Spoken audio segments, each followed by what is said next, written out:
Assalamualaikum warahmatullahi wabarakatuh. Sahabat Yuk Ngaji, insya Allah dirahmati Allah. 3F, Food, Fun, Fashion, yang merusak wanita pada saat ini. Dan wanita sengaja ditarget untuk dirusak, karena tatkala mereka merusak wanita, maka mereka merusak sendi-sendi kaum muslimin, karena wanita mendominasi secara jumlah dan mendominasi secara sifat. Maka jumlah mereka lebih banyak dan juga sifat mereka yang emosional senantiasa mewarnai seluruh hal di media sosial ataupun di media-media yang lain. Food, makanan senantiasa dijejali kita dengan hal-hal yang tidak halal. Kita mendapatkan banyak hal, kita mendapatkan banyak kasus di mana makanan-makanan yang sudah berlabel halal pun ternyata tidak bisa dipastikan sepenuhnya halal. Ini menjadi satu masalah. Mengapa? Karena kita adalah apa yang kita makan. Rasulullah berpesan kepada kita, hati-hati dengan makanan. Bahwa makanan yang masuk ke dalam tubuh kita dari sesuatu yang tidak halal, maka akan tumbuh daging-daging yang hanya pantas untuk masuk pada neraka. Maka sifat kita dipengaruhi oleh apa yang kita makan. Maka apa yang kita makan bila itu berbahaya, bila itu tidak halal, maka mempengaruhi ketaatan kita pada Allah Subhanahu wa Ta'ala. Dan yang paling bertanggung jawab di situ adalah wanita. Yang kedua, yang juga sangat penting sekali, fun, kesenangan, hiburan. Dan ini dilambangkan biasanya dengan kesenangan ini, hiburan ini dengan pacaran. Banyak orang-orang tidak menyadari bahwa pacaran ini adalah bagian daripada perusakan secara global. Lah kenapa bisa begitu? Karena ini menghancurkan masa depan seorang wanita. Maksiat tidak pernah ringan.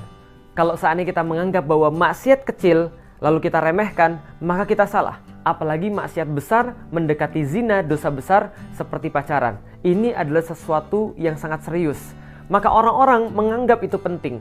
Mereka menganggap bahwa ketika mengajak anak-anak kaum muslimin, mengajak wanita-wanita muslimah untuk melakukan sebuah maksiat, mereka menganggapnya dengan sangat serius sekali. Mereka menggarapnya dengan sangat serius sekali. Kita lihat bagaimana film-film memperkenalkan budaya pacaran.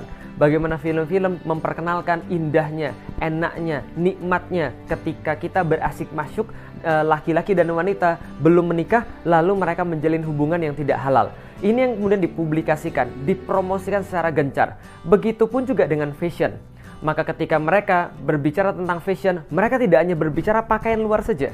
Karena mereka tahu persis cara berpikir seseorang menentukan bagaimana cara dia berpakaian. Sebaliknya, cara berpakaian seseorang akan menyetir bagaimana cara dia berpikir. Mereka masuk melalui fashion, mereka masuk melalui fun, mereka masuk melalui food. Tanpa kita sadari, mereka mulai merusak anak-anak muslim, generasi-generasi muda, khususnya muslimah, dengan kerusakan yang sangat luar biasa. Dan karena itulah kita harus mengetahui bagaimana caranya untuk kita menghalangi food, fun, fashion, bagian daripada Ghuzul Fikar itu, untuk masuk ke dalam diri kita, untuk merusak anak-anak kita. Kuncinya cuma satu, mengkaji Islam. Karena kalau kita tidak mengkaji Islam, apapun bisa masuk kepada kita. Namun ketika kita sudah mengkaji Islam, Islam ketika masuk dalam tubuh kita, dia berfungsi sebagai imunitas.